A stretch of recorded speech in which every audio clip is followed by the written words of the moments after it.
Filipenses capítulo 3, versículo 12. E diz assim: não que eu já tenha recebido ou tenha obtido a perfeição, mas prossigo para conquistar aquilo para o que também conquistado fui por Cristo. Irmãos, quanto a mim, não julgo havê-lo alcançado, mas uma coisa faço, esquecendo-me das coisas que para trás ficam e avançando para as que diante de mim estão. Prossigo para o alvo, para o prêmio da soberana vocação de Deus em Cristo Jesus. Amém? Quando nós olhamos para esse texto, nós vemos que Paulo está falando de alvo e de vocação, certo? Há algum tempo atrás, eu estava ouvindo uma palestra de um pregador já bem antigo, que chama Russell Shedd, um pregador muito respeitado e muito temente a Deus. E o Russell Shedd dizia que uma das maiores dificuldades que a gente tem no meio cristão é de saber a responsabilidade que nós temos com a nossa vocação. Traduzindo um pouco isso, é de saber a responsabilidade e compromisso que nós devemos ter com o nosso alvo. E se eu pudesse dar um tema para o que eu vou falar hoje à noite, eu colocaria prosseguindo para o alvo. Paulo usa essa palavra prosseguir diversas vezes nas cartas que ele escreve às igrejas. E diante disso, eu lanço algumas perguntas e penso um pouco com a igreja o seguinte: qual é o meu alvo? Um pouquinho mais, eu tenho algum alvo para a minha vida? Ou não tenho nenhum alvo? Eu tenho alguma meta, algum objetivo para a minha vida? Ou eu não tenho nenhuma meta e nenhum objetivo para a minha vida, e eu vou vivendo a vida e vou deixando a vida me levar, e ano vai e ano vem, e a minha vida continua a mesma coisa. Se a gente parar um pouquinho, hoje é dia 17 de janeiro, certo? Hoje é dia 17 de janeiro, e talvez, como um bom brasileiro que você é, no dia 31 de dezembro de 2015, você, lá pelas 11h30 da noite, meia-noite, você pensou que o ano de 2016 ia ser um ano o quê? Novo? Óbvio, né? Um ano novo. Mas ia ser um ano totalmente diferente para a sua vida. Você, talvez no dia 1, você olhou para o dia 1 e falou assim: não, a mudança da minha vida vai começar a partir do dia 2. Porque ainda é dia 1, estou celebrando um pouco do ano velho, e a partir do dia 2, tudo vai ser diferente. Ok? Passou uma semana, lá pelo dia 5, dia 4, não sei, dia 10, você olhou, e você já viu que tinha passado uma semana, mas você falou assim: é assim mesmo, é uma semana, tudo é novo, não é fácil. Então você colocou a expectativa em que dia? Na segunda, certo? E segunda tudo vai começar e tudo vai ser diferente. Hoje já é dia 17 de janeiro de 2016, e eu me pergunto: o que mudou na tua vida? Eu estou correndo, certo? comecei a correr por iniciativa do Rogério, do Kiko, me espelhei neles, já emagreci 8 quilos, estou sarado. Estou brincando, gente. Estou brincando, gente, mas eu fui correr no Zezão, é lá que eu corro, na segunda-feira, e eu olhei para aquilo, gente, tinha muita gente. E eu olhei e fiz uma análise filosófica, né, porque eu gosto disso. E eu falei, é um povo de promessas, né? Mas daí eu corro um dia sim, um dia não.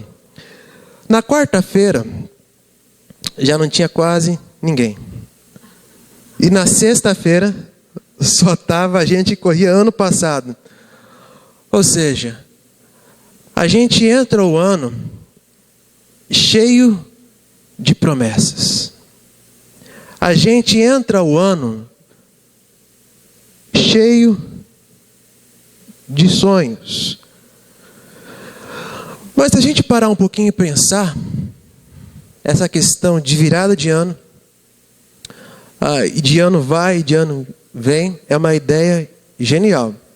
Essa questão de ideia genial não é minha, é do Carlos Drummond de Andrade. Ele escreve um poema, quem teve essa ideia fascinante, que parece que quando chega em dezembro, as nossas forças estão estagnadas e lá pelo dia 1 do ano novo se renove. Ideia genial. Mas se a gente parar um pouquinho para pensar, isso não passa de um aspecto cultural. Pensa comigo. No dia 25 nós celebramos o quê?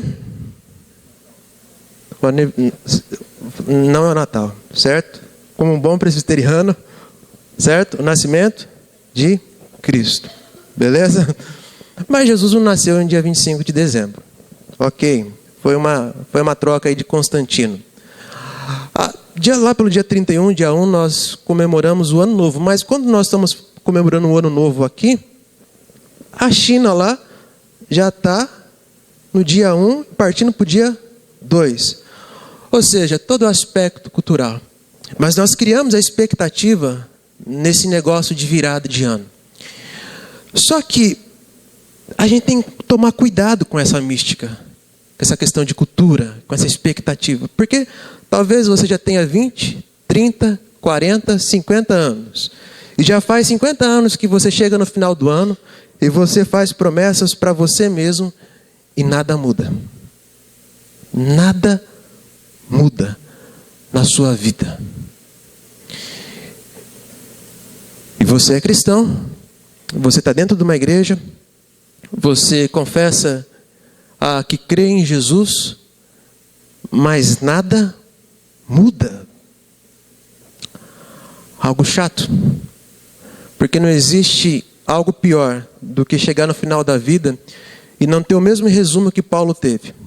Paulo chega no final da vida e ele fala, combati o bom combate, completei a carreira e guardei a fé.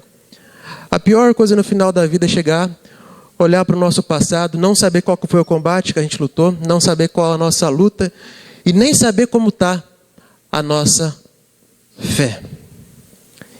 E se tem algo que a gente não pode brincar, é com o nosso alvo e com o nosso tempo.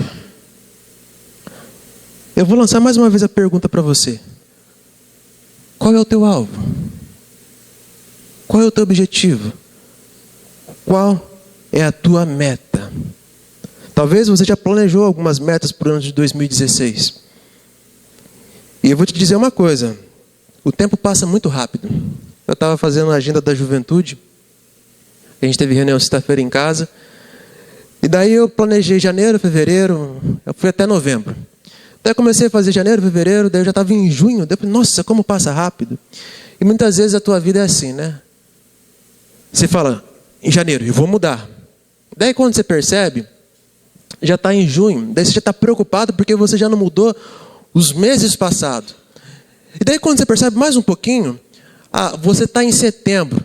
E daí você já está angustiado já para comprar uma nova agenda para o ano de 2017, porque você acredita piamente que já não dá mais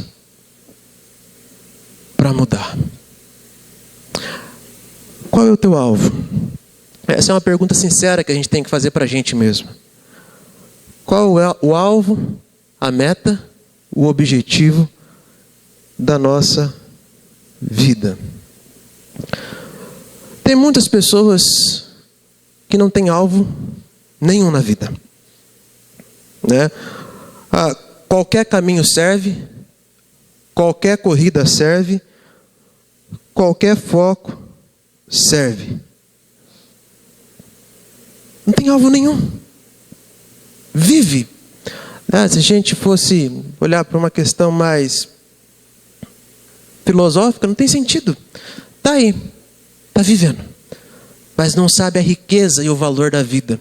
Eu quero ensinar algo para vocês aqui, que talvez a igreja ensinou, estou falando uma tradição, protestante ensinou errado durante muito tempo. Parece que a vida é um fardo. A vida não é um fardo. A vida é um dom que Deus me deu e um dom que Deus te deu para que a gente possa celebrar. É um presente de Deus. E muitas vezes o que você está fazendo com a tua história? Com a tua vida? O que você está fazendo com o teu tempo? Com a tua família? Bom, às vezes, nada.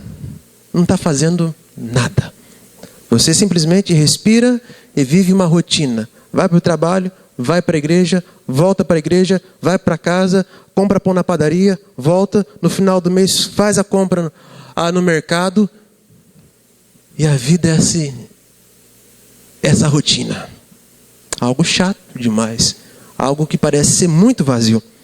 Bom, muitas pessoas não têm um alvo, objetivo e meta nenhuma na vida, porque são acomodados mesmo, são medíocres, né? Vão vivendo a vida. Tá bom assim, né? Consegui a minha casinha, tô com o meu empreguinho, tô com o meu salarinho, vou vivendo a minha vidinha. Acomodado. Creio eu que uma pessoa acomodada e medíocre é uma pessoa que não tem perspectiva de crescimento nenhum, progresso nenhum na vida, não tem meta nenhuma na vida. Eu coloquei aqui mais um ponto. Tem pessoas que não têm alvo nenhum, meta nenhum, objetivo nenhum na sua vida, porque são pessoas preguiçosas, certo? São pessoas que não estão dispostas a trabalhar. Trabalhar é uma coisa que é do pecado, né? Porque Adão pecou, Adão estava lá no jardim, não estava fazendo nada lá, parece. Adão pecou e teve que trabalhar. Daí teve que estudar também. E parece que me parece que pessoas sem alvo, sem meta, sem objetivo, têm uma vida desorganizada. Totalmente, não tem planejamento. E uma pessoa que até gosta de sonhar. Mas sonhar não tem nada a ver com alvo, quando não tem trabalho, quando não tem estudo, quando não tem dedicação, e quando não tem compromisso com a vida, e quando não tem responsabilidade. Exemplos. Por exemplo, eu posso sonhar em ter a casa própria, certo?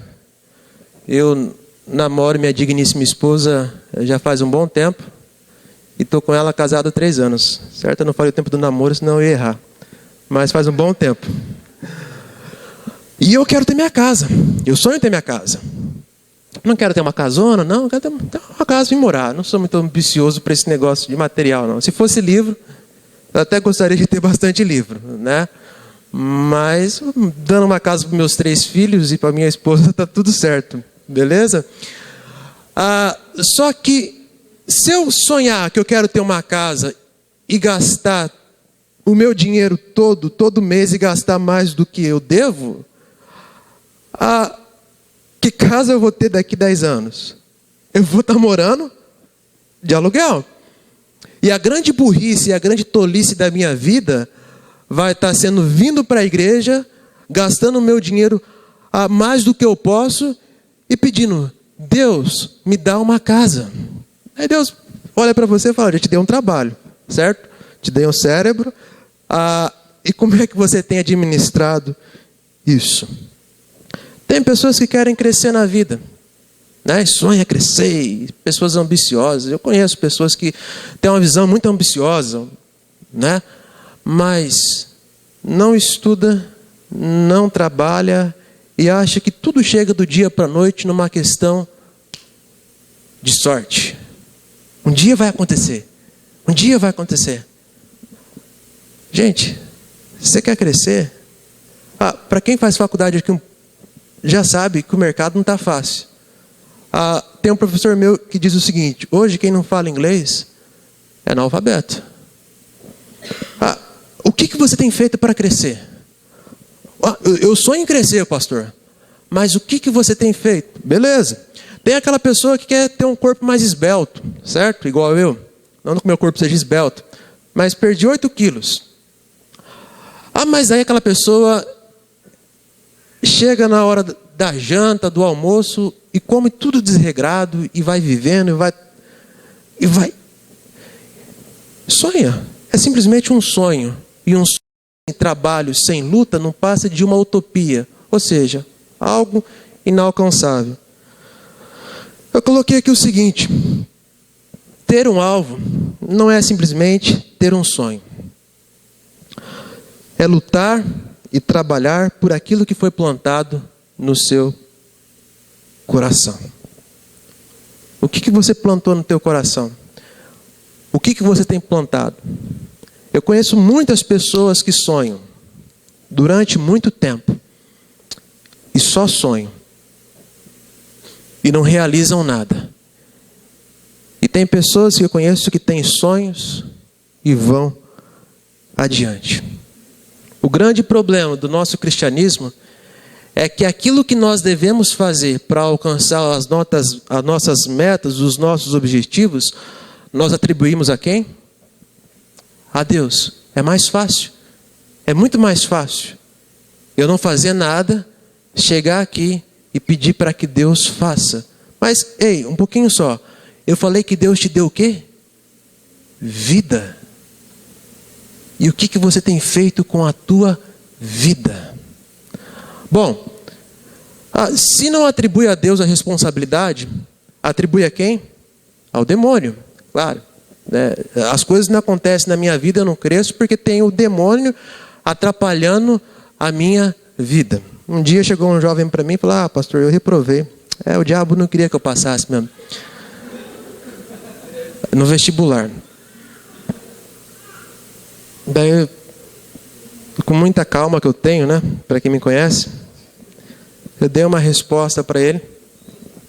Falei: meu filho, você reprovou, não foi culpa do diabo, não. Você reprovou porque você não estudou o suficiente para você passar em um vestibular. E daí a gente fica jogando a nossa responsabilidade para Deus, ou fica atribuindo as nossas dificuldades para o diabo, e a vida não muda. A gente não tem alvo, ou a gente tem alvo, tem meta, um sonho, e não faz nada. Para crescer na vida, gente, para ir mais longe, para ir um pouco além, não existe colher de chá, não existe segredo de bolo. Existe trabalho, existe estudo, existe dedicação, existe responsabilidade, existe opções certas perante a palavra de Deus. Deus faz? Eu creio plenamente que Deus faz. Eu já vi Deus agir na minha vida. Agora, muitas coisas também não aconteceram na minha vida por imprudência minha, por falta de responsabilidade minha. E daí você para e pensa um pouco. Como está a tua vida? As coisas têm acontecido? E será que a culpa é de Deus? Ou será que a falta de responsabilidade é sua? Eu digo o seguinte também: para alcançar um alvo, nós não podemos andar de qualquer jeito, a gente não pode lutar de qualquer jeito, a gente tem que ser muito íntegro, muito sincero com a gente mesmo. Se existe uma geração superficial hoje em dia, é a nossa geração. Eu estava falando para a liderança da juventude. A nossa geração é uma geração de posturas, não é verdade? É de posturas, gente. Eu posso vir para a igreja, posso colocar uma gravata, isso é uma raridade comigo, mas eu posso.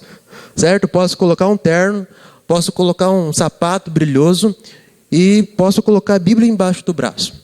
E venho para a igreja. Uma boa postura. Mas isso não significa nada. Tem gente que vem para a igreja e muda vestimenta, muda um monte de coisa, mas o coração não muda.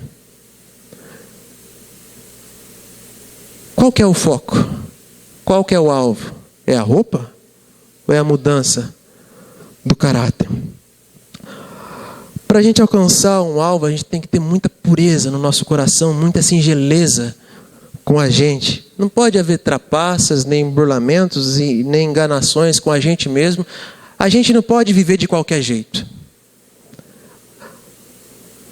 A gente tem que ter sinceridade com a gente mesmos. Tem pessoas que não prosseguem para alvo algum e não tem alvo nenhum, porque são pessoas que vivem se desculpando das suas responsabilidades. Eu não fiz aquilo, eu não estudei aquele tanto porque não deu. Sempre tem uma desculpa. Sempre tem uma desculpa para a vida. Fica se desculpando. Tem pessoas que ficam sempre procurando um culpado pela sua história. A minha vida não deu certo porque a minha mãe, quando tinha 10 anos de idade, falou isso, isso e isso. Sempre está procurando um culpado. Eu não cresço na igreja porque aquele irmãozinho olhou de cara feia para mim aquela vez e não sei o que, não sei o que, não sei o que. Gente, não existe culpado. Não existe desculpa. Você é autor da sua história. Deus te deu algo que chama vida. E é um presente que está nas tuas mãos. E tem pessoas que também não crescem, não vão para lugar nenhum, que tem uma grande facilidade de reclamar de tudo. Vive reclamando. Você já pensou em tudo que Deus já fez por você, em tudo que Deus te deu? Você agradece a Deus por aquilo que Ele faz na sua vida, pelo teu trabalho, pelo teu casamento, pela tua igreja? Tem pessoas que reclamam da vida, reclamam da igreja, reclamam do casamento, reclamam de tudo. Nada tá bom para essa pessoa. Como é que a gente vai chegar em algum lugar assim, murmurando, se desculpando e procurando algum culpado para as nossas vidas? Não tem como, gente. Assuma a responsabilidade. A vida é assim, gente. É difícil para todo mundo. A minha grande dificuldade com o cristianismo nos dias de hoje é o encantamento que há. Parece que se você vir para a igreja, você der o teu dízimo, você não perder nenhum culto, você fizer tudo certinho, vai dar tudo certo na tua vida. É mentira. Eclesiastes capítulo 3, Salomão diz que há tempo de sorrir, há tempo de chorar, há tempo de matar, há tempo de viver, há tempo de plantar e há tempo de colher. Tudo tem um tempo. Mas antes de falar sobre os tempos que ele coloca, ele fala: para todo tempo se tem o quê? Um propósito. E Deus está agindo na tua vida, na minha vida. Bom, nós lemos um texto de Paulo falando sobre alvo, que ele prosseguia para o alvo. Que alvo Paulo fala? De que meta Paulo está falando? Isso é bem sério, viu, gente? Não é qualquer coisinha, não.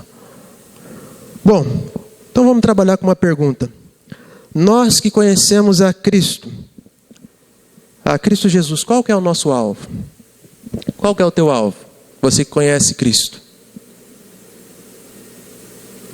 O ano já começou e talvez Deus nem fez parte da sua agenda. Talvez você falou que o teu alvo esse ano é comprar uma casa muito grande e viver nessa casa. O meu alvo é esse. Meu alvo é falar fluentemente inglês, alemão, italiano. Não, meu alvo é trocar de carro. Eu tenho um Fusca 74 e agora eu quero pegar um Fusca 80, né? E meu alvo é fazer essa troca. Bom, meu alvo é crescer, ser bem sucedido na vida, ganhar muito dinheiro e prosperar muito, muito. E você vai estabelecendo metas. E às vezes você até vai vivendo em prol desses alvos. Mas eu te pergunto, você que conhece a Cristo, qual que é o teu alvo? São esses? Tem pessoas que nem têm alvos, gente. Tem pessoas que estão perdidas na vida. E essas pessoas estão dentro da igreja e estão fora da igreja. Totalmente desanimadas, totalmente perdidas, totalmente frustradas com a vida. Pessoas que começam alguma coisa e não têm a capacidade de acabar e vai trocando, e troca de faculdade, e troca de namoro, e troca de casamento, vai, e nunca nada está bom, não tem alvo nenhum. Agora, se a gente chegasse para Paulo e perguntasse: Paulo, qual que é o teu alvo? Bom, Paulo ia explicar 2 momentos da vida dele, certo? Paulo ia falar de 2 momentos da vida dele. Bom, ele ia falar: antes de conhecer a Cristo, o meu alvo era ser um bom fariseu. Está lá em Filipenses capítulo 3, versículo 5. O que um bom fariseu faz? Zela pela lei, guarda a lei e vive irrepreensivelmente perante a lei. Era ser um bom fariseu. Vamos colocar o seguinte: ser um bom religioso, cuidar das coisas do templo. Se a gente olhar para Filipenses capítulo 3, versículo 6, a gente vai ver que o alvo de Paulo era ser perseguidor da igreja, né? Lá em Atos capítulo 8, versículo 3 também, a Bíblia diz que Paulo assolava a igreja, entrando pelas casas e arrastando mulheres e homens para o cárcere.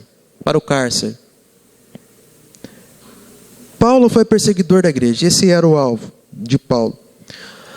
Antes de Paulo se converter também, ele já era construtor de tendas. Paulo, antes de se converter, Paulo estudou aos pés de Gamaliel, um grande teólogo daquele tempo, um grande filósofo daquele tempo.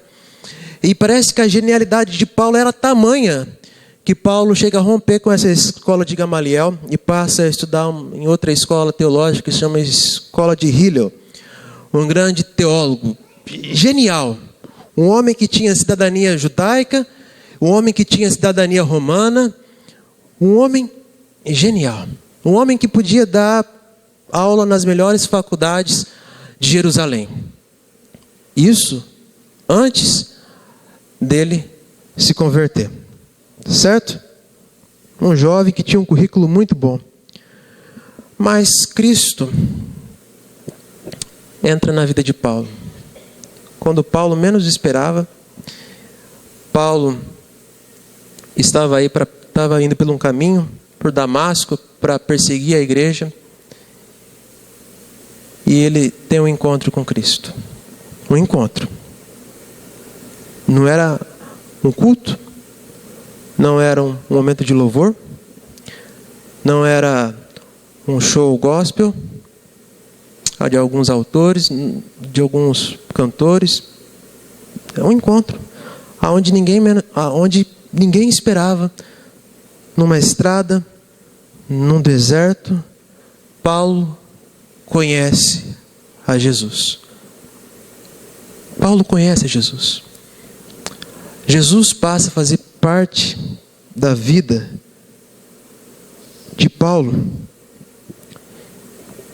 E foi muito radical. Porque num dia, Paulo era perseguidor. E lá pelas 3:30 da tarde, Paulo encontra Cristo. E no outro dia, Paulo já estava pregando do amor, da graça de Cristo de uma maneira tremenda. Ou seja, Paulo não perdeu nem um minuto da sua vida com balela depois que ele aceitou a Cristo. A grande questão é o seguinte: quanto tempo eu estou na igreja? Quanto tempo você está na igreja? Cristo já aconteceu na nossa vida, no nosso caminho? Nós já encontramos Cristo na nossa estrada de Damasco? E depois que eu disse que me converti, de que maneira que eu vivi para Cristo? Como que eu estou vivendo? Sabe qual que é o grande problema do Evangelho nos dias de hoje? É a banalidade. O que é a banalidade? É eu vim para a igreja num domingo à noite e cantar essas músicas bonitas que a gente cantou aqui. Um monte de música bonita. E achar que Jesus é muito bom. Achar que Jesus é muito amoroso, e Ele é mesmo. É tremendo. Mas de segunda a sábado, Jesus fica lá na igreja.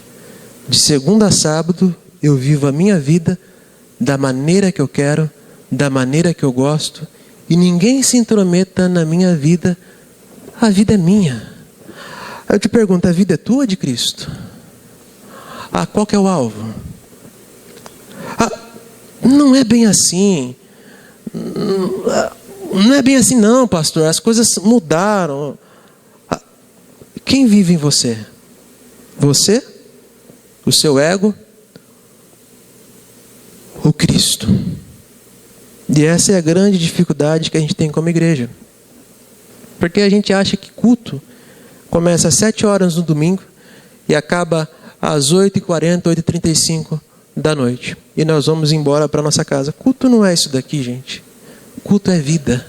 Culto é na minha casa, é no meu quarto, é com a minha esposa, é em todo momento. Esse momento aqui faz parte do meu culto. Quando eu venho para a igreja, quando você vem para a igreja, você está cultuando a Deus. Mas se a gente perguntasse para Paulo, e depois que você conheceu a Cristo, como é que foi a tua vida? Daí, Paulo diria o seguinte, Filipenses capítulo 1, versículo 21. Porque para mim o viver é Cristo e o morrer é lucro. O que mais tem de valioso para mim é Cristo. A minha vida é dele. Se a gente perguntasse um pouquinho mais para Paulo, depois que ele se converteu, como é que era a vida dele, ele diria o seguinte, em Gálatas capítulo 2, versículo 20. Eu fui crucificado com Cristo, assim já não sou mais eu que vive, mas Cristo vive em mim, e a vida agora que vivo no corpo, vivo pela fé no Filho de Deus, que me amou e se entregou por mim. Eu quero é Cristo para mim. E daí eu te pergunto, o que você quer para a tua vida? O que você tem vivido? Nesse tempo que você tem estado na igreja. É Cristo? Não? É o que então? Bom, a nossa vida corre o grande risco de passar pelas duas dimensões que Paulo passou. Paulo, quando ele não tinha Cristo como alvo, ele tinha o que como alvo? Outras coisas, certo? Um exemplo disso era a religião. Paulo tinha como meta, como objetivo a religião. E talvez a tua maior meta até hoje, o teu maior objetivo, seja a religião. Você confunde religião com Cristo e Cristo com religião. Cristo não tem nada a ver com religião e religião não tem nada a ver com Cristo. São duas coisas totalmente diferentes que, se você ler a Bíblia no Novo Testamento com muito cuidado, você vai perceber.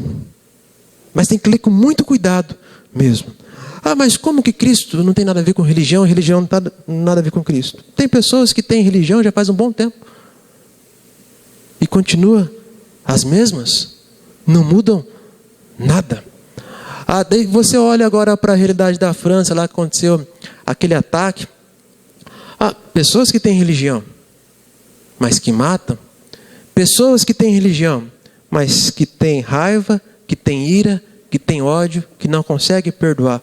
Pessoas que têm religião, mas têm uma religião simplesmente por vaidade ou por tradição, porque a mãe e o pai disse que tem que ter uma religião, então eu tenho que ter uma religião. Onde está o teu alvo? Se a gente colocasse o nosso alvo, todo mundo aqui, com exceção de ninguém, todo mundo. Tem pessoa aqui que eu conheço, que eu falo, tem pessoa que eu vejo aqui só domingo à noite, né? Porque tem uma rotina de trabalho muito árdua e dá para vir só domingo à noite, mas se todo mundo aqui, com exceção de ninguém, tivesse Cristo como alvo e lutasse por esse alvo, como seria a nossa igreja? Como seria a nossa cidade? Como seria o teu trabalho? Como seriam os teus relacionamentos? E como seria tudo o que você faz? Bom, a grande questão é que Paulo fala o seguinte: eu prossigo para o alvo. Eu estou correndo para o alvo. Eu estou buscando esse prêmio. E a minha pergunta é o seguinte: para onde você tem prosseguido? Para onde você está correndo? O que realmente importa para a tua vida? É o domingo à noite? É a palavra que pode acalentar o teu coração? Que pode amaciar um pouco o teu ego? Ou é Cristo? Como que você tem usado a tua motivação, a tua concentração, a tua determinação e a tua força? Paulo, depois que conheceu a Cristo, ele vivia para Cristo, de uma maneira radical. E eu não estou falando de uma maneira radical como os jovens nos dias de hoje entendem. Porque radical para jovem hoje em dia no meio gospel é você viver uma espiritualidade muito louca mesmo. Jesus é muito louco, Jesus é muito louco. É pular, é cair, é falar em línguas. Tudo passa. A língua estranha passa, o pular passa, a igreja passa, a presbiteriana, a batista passa, a católica passa, mas Cristo permanece porque Ele é amor. O amor jamais se acaba. Qual que é o teu alvo? Qual que é a tua meta? Qual que é o teu objetivo? Religião? Igreja?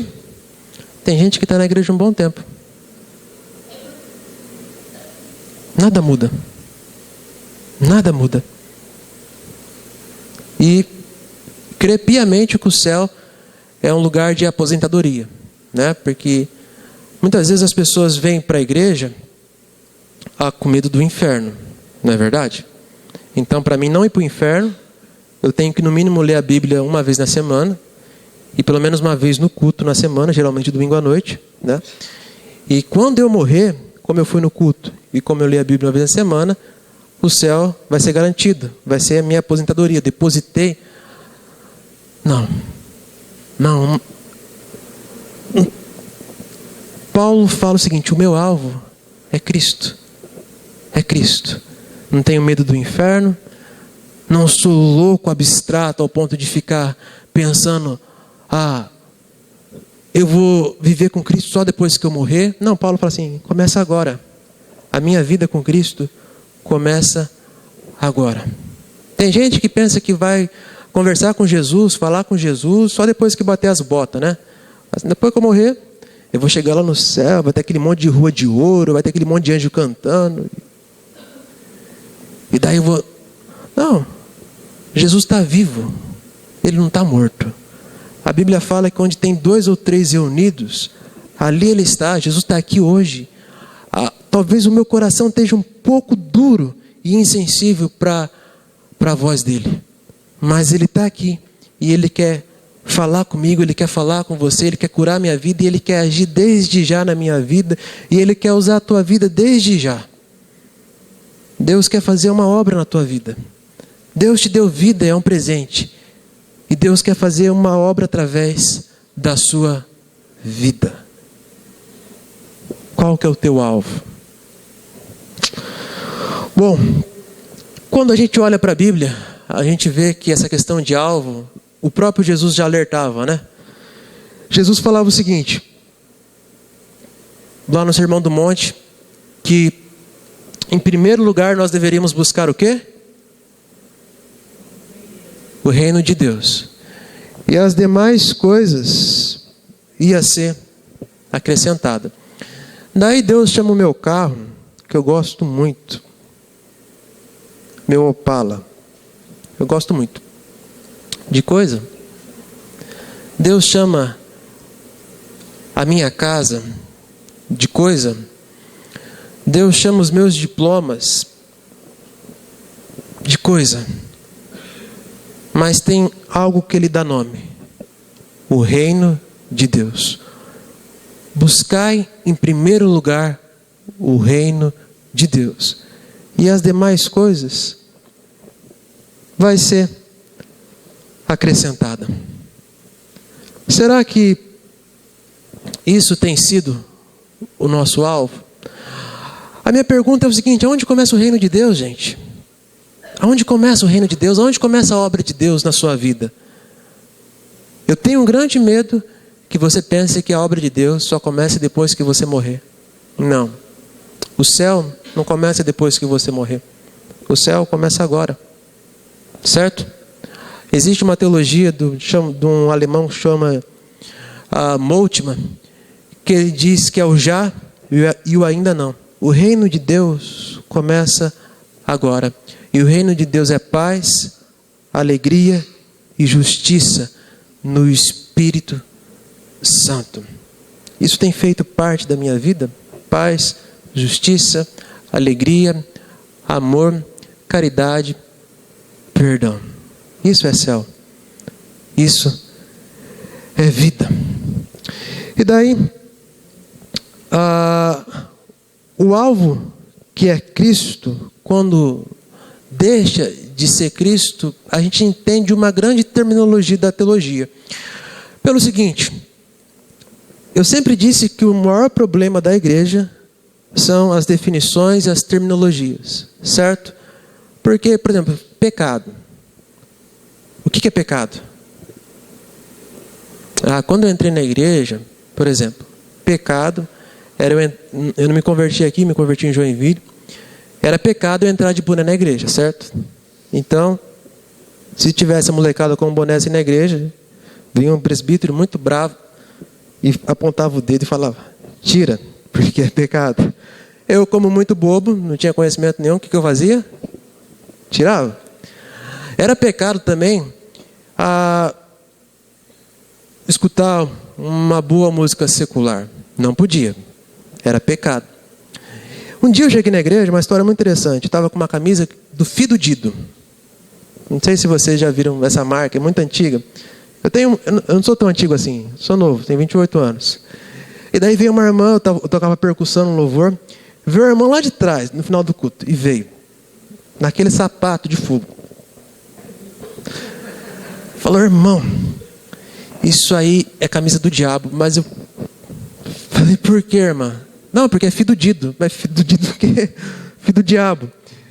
E daí, o que eu fiz? Eu cheguei em casa, tirei a camiseta, peguei uma tesoura, falei para minha mãe: cortei a camiseta. Gente, o que é pecado? É uma camisa? É um boné? É uma música? Não. Eu não vou falar mais aqui, porque senão eu vou radicalizar.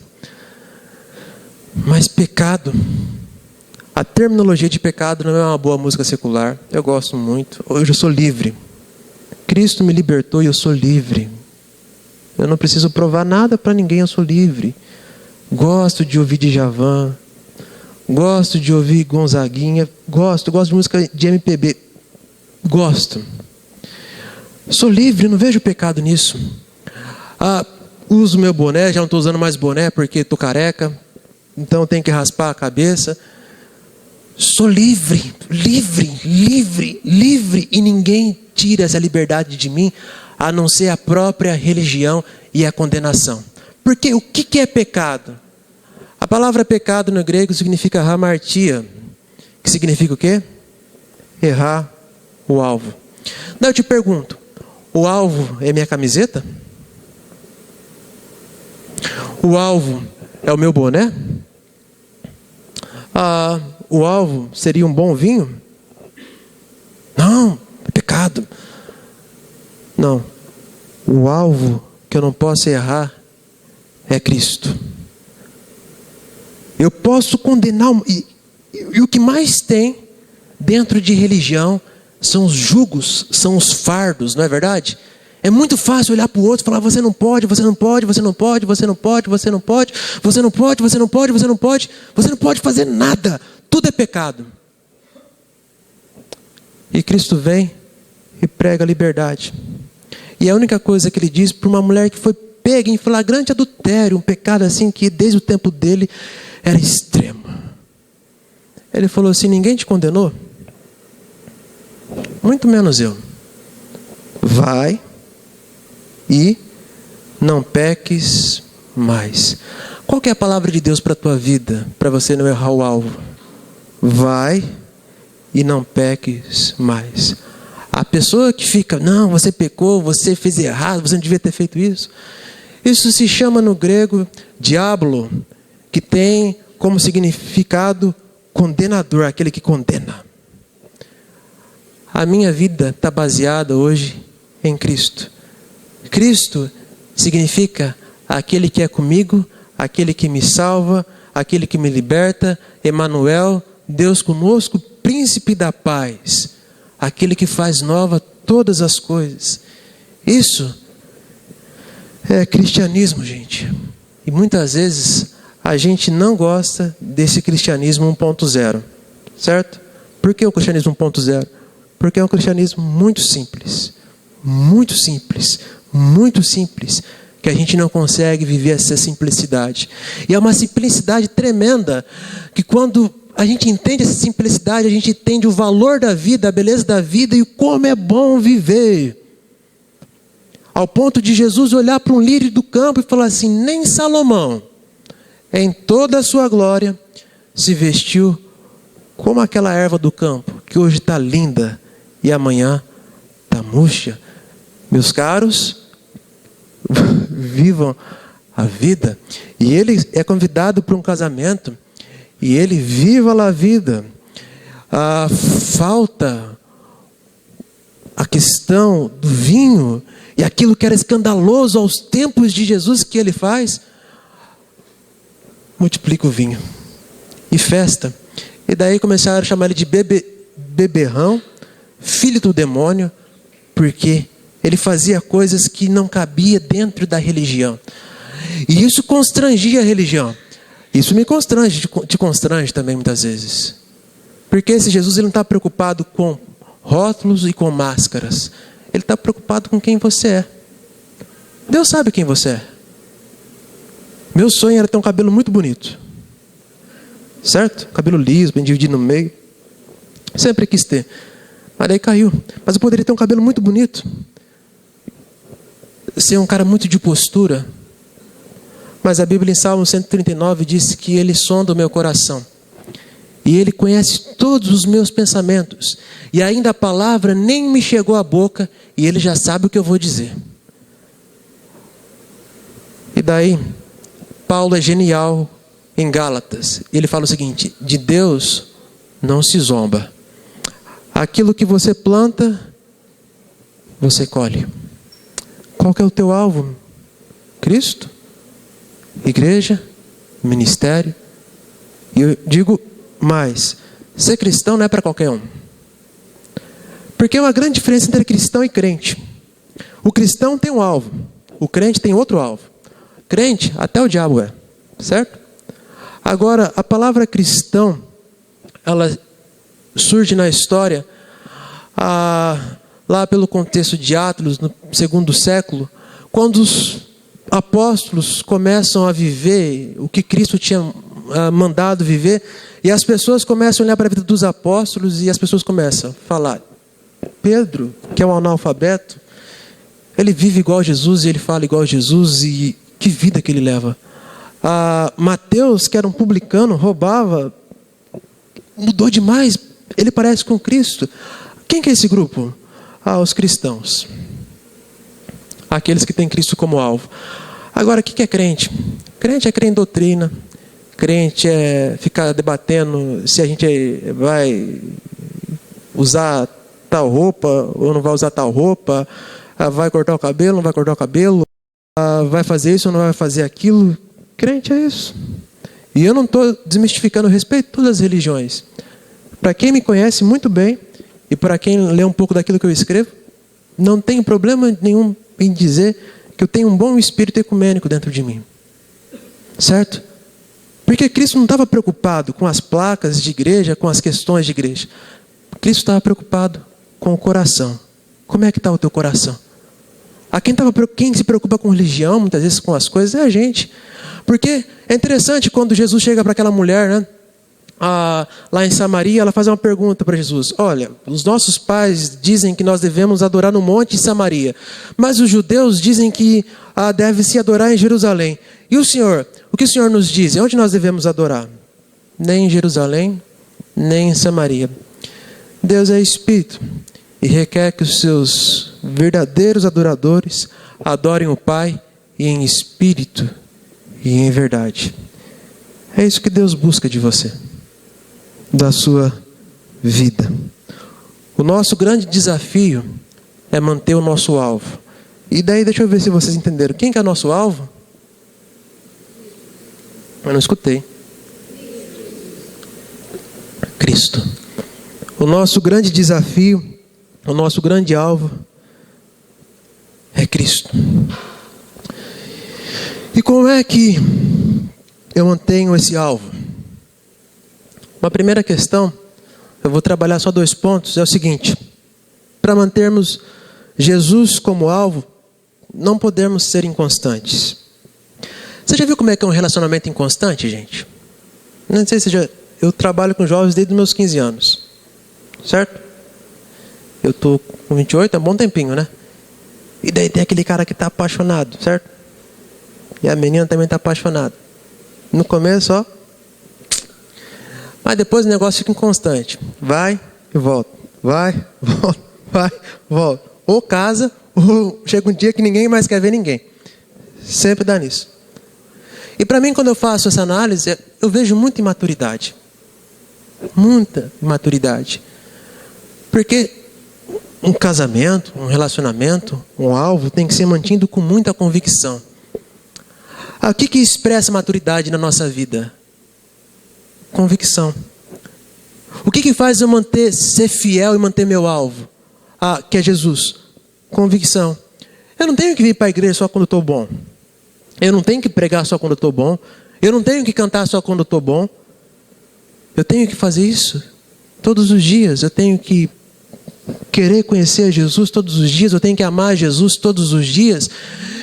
E falar: hoje eu machuquei a unha do meu pé, Jesus, você me desculpa, mas hoje está doendo muito a unha do meu pé e eu não vou falar com o Senhor hoje. Desculpa. Não, tem muita coisa na minha agenda hoje, Jesus. Não. Se eu tenho um relacionamento com Jesus, eu tenho um relacionamento sincero, maturo, aonde eu sei que eu vou passar por dificuldades, mas eu estou disposto a manter o foco, eu estou disposto a amar a Deus, e mesmo que aquilo que eu planejei, aquilo que eu batalhei não se realizar, mesmo assim eu vou continuar te servindo, porque eu te amo, Deus. E amor é isso, gente. Amar a Deus é isso. O amor não tem nada a ver com sentimento. O que tem a ver com sentimento se chama hedonismo, que é a religião do prazer, certo? E hoje as pessoas seguem muito. Mas amar a Deus significa decisão, compromisso, convicção, sinceridade, pureza e responsabilidade. Eu sei o que eu quero para a minha vida. Bom, se eu não sou constante e sou inconstante, inconstante é uma pessoa medrosa, indecisa, que não sabe o que quer. Uma hora quer uma coisa, outra hora não quer. Agora, o que é uma pessoa constante? Uma pessoa decidida, comprometida, responsável, que não brinca de ser cristão. Posso te dar uma dica? Não brinca de ser cristão. Não brinca. Não brinca. Porque Jesus não está na moda. Jesus não está agora no marketing, embora vai lançar agora um filme, né? Parece que o Ocidente tem essa questão de querer provar que Deus não está morto, né? Vai lançar agora o segundo filme, Deus não está morto. Eu sei que Ele está vivo, mas Jesus não está na moda não, gente. Jesus está na Bíblia, e aquilo que Ele ensinou deve ser vivido, e muitas coisas daquilo que Ele ensinou está fora da moda. Vai contra a cultura que a gente vive. E só vive para Jesus a pessoa que quer ser constante. Certo?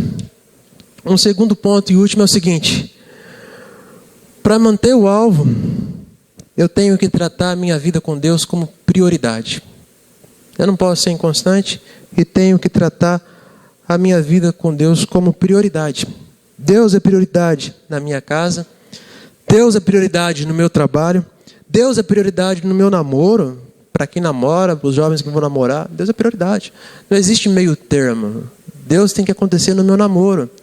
Deus tem que acontecer no relacionamento de pais com os filhos.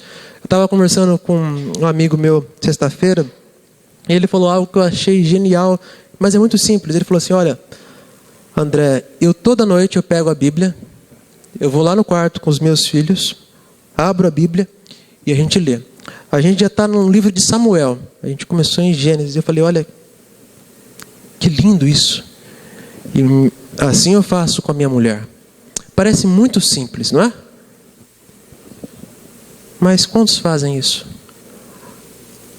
Às vezes a gente abre a Bíblia, sabe quando? No domingo à noite.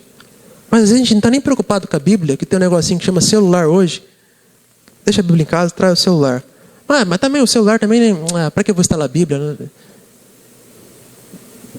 Você não tem Deus como prioridade na sua vida. Que Deus possa ser a prioridade da nossa vida, que Deus possa ser o alvo da nossa vida, porque uma vida que vale a pena é uma vida que tem Deus como alvo. Eu encerro essa pregação contando a história de Salomão.